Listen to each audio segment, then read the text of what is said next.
सबसे पहली चीज़ जो मैंने ज़िंदगी में सीखी, मुझे किसी से जीतना नहीं है। कोई जीतने में कोई हार जाता है। तो जय हिंद फ्रेंड्स, स्वागत करते हैं अपने इस नए वीडियो में, जिसमें हम भौतिक विज्ञान के विद्युत आवेश के बारे में या विद्युत के बारे में पढ़ेंगे। आइए देखते हैं। आज क्योंकि ज़्यादा दिन की चीज़ें छूटी हुई है और अच्छे तरीके से पढ़ी जाएगी, बिल्कुल एक मोटिवेटेड तरीके से पढ़ेंगे हम लोग। देखिए, हम सबसे पहले जानेंगे विद्युत आवेश, ठीक है, कि विद्युत आवेश क्या होता है, चाहे विद्युत आवेश के उपयोग हमारे यहाँ कहाँ कहाँ है। विद्युत आवेश जो होता है, ठीक है, विद्युत आवेश किसी पदार्थ का मूल कण होता है। सबसे पहली चीज, ठीक है, किसी पदार्थ का जो मूल कण होता है वो विद्युत आवेश ही होता है, ठीक है। दूसरे पॉइंट कि जो विद्युत आवेश होता है, ठीक है, जो विद्युत आवेश होता है उसके वजह से किसी वस्तु में चुंबकीय या विद्युतीय गुण उत्पन्न होता है, ठीक है। जो विद्युत आवेश होता है उसके कारण किसी पदार्थ में चुंबकीय या विद्युतीय गुण उत्पन्न होता है, या फिर इसका ये भी कह सकते हैं कि किसी पदार्थ का वह गुण जिसके कारण उसके अंदर चुंबकीय और विद्युतीय गुण उत्पन्न हो उसे विद्युत आवेश कहते हैं। यानी क्या कि अगर इसमें हमें लिखना रहे तो पॉइंट वाइज अगर हम करेंगे तो हम कई चीज़ों को लिख सकते हैं। जैसे देखिए, पहला पॉइंट क्या कि ये पदार्थ का मूल कण होता है, पदार्थ का मूल कण, पदार्थ का मूल कण। अब हम जानेंगे कि पदार्थ का मूल कण क्या होता है। तो देखिए, सिंपल सी बात है, पदार्थ के मूल कण तीन होते हैं: इलेक्ट्रॉन, प्रोटॉन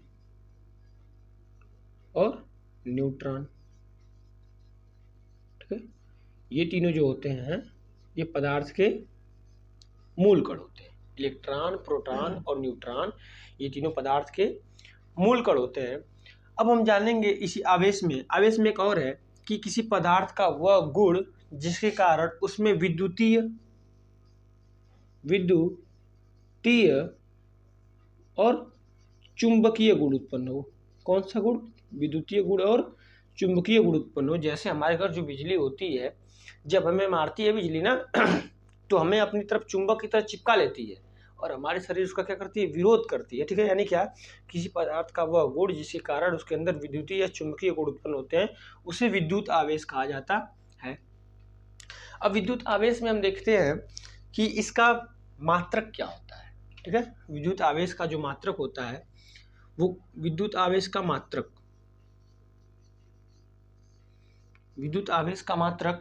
कूलाम होता है। क्या होता है? कूलाम। और कूलाम को कैपिटल C से प्रदर्शित करते हैं। विद्युत आवेश का जो मात्रक होता है वो कूलाम होता है और इसे कैपिटल C से प्रदर्शित करते हैं।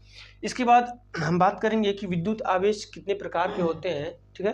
विद्युत आवेश कितने प्रकार के होते हैं। अब ये कितने प्रकार के होते हैं तो आवेशों के प्रकार में अगर हम देखें, आवेशों का प्रकार, यहाँ पर आवेश हो जाएगा, ठीक है। आवेश के प्रकार में तो जो आवेश होता है वो मुख्यतः दो प्रकार का होता है। एक होता है धनावेश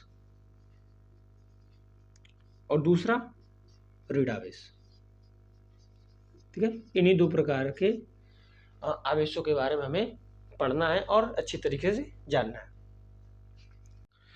अरे बच्चों, अब जानेंगे कि जो इसकी आवेश के प्रकार होते हैं, ठीक है। आवेश के प्रकार में हम जाने हैं आवेश के प्रकार हैं, आवेश के प्रकार, ठीक है। आवेश के दो ही प्रकार होते हैं, एक होता है धनावेश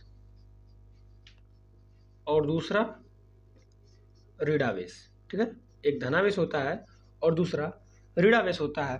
तो धनावेश जो होता है, धनावेश में प्रोटॉनों की अधिकता होती है। आप जानते हैं प्रोटॉन जो होते हैं वो धनात्मक होते हैं। प्रोटॉन क्या होते हैं? धनात्मक होते हैं। तो प्रोटॉनों की अधिकता होती है, प्रोटॉनों की अधिकता, ठीक है। और इलेक्ट्रॉनों की कमी। आप सभी लोग जानते हो कि जो इलेक्ट्रॉन होता है वो नेगेटिव चार्ज होता है, तो यहाँ पे लिख सकते हैं हम इलेक्ट्रॉनों की कमी,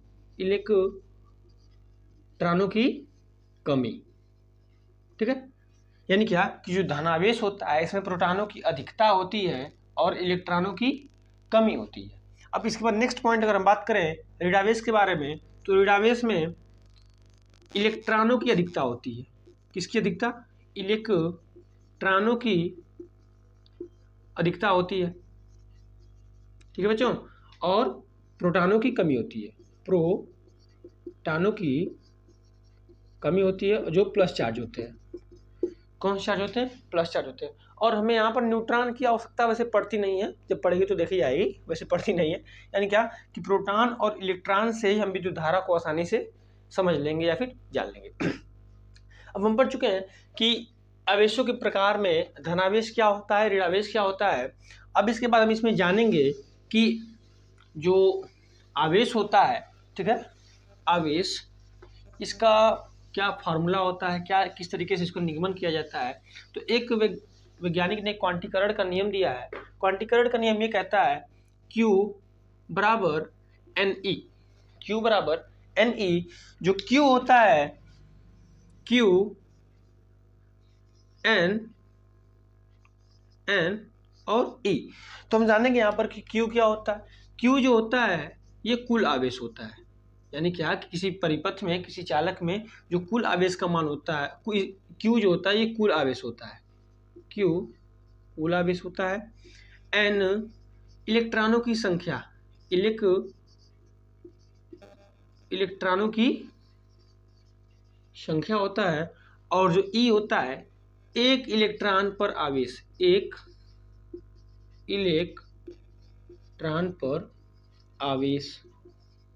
अब इस फॉर्मूले को पढ़ने से पहले एक जो सबसे इम्पॉर्टेंट पॉइंट है जिसे हमारे लिए जानना जरूरी है, ये कि एक इलेक्ट्रॉन में 1.6 गुणे 10 के पावर -19 कूलाम आवेश होता है। यानी क्या कि एक इलेक्ट्रॉन पर 1.6 गुणे 10 के पावर -19 कूलाम आवेश होता है। तो इसी नियम के मुताबिक हम जानेंगे कि एक कूलाम आवेश में इलेक्ट्रॉनों की संख्या कितनी होती है, ठीक है।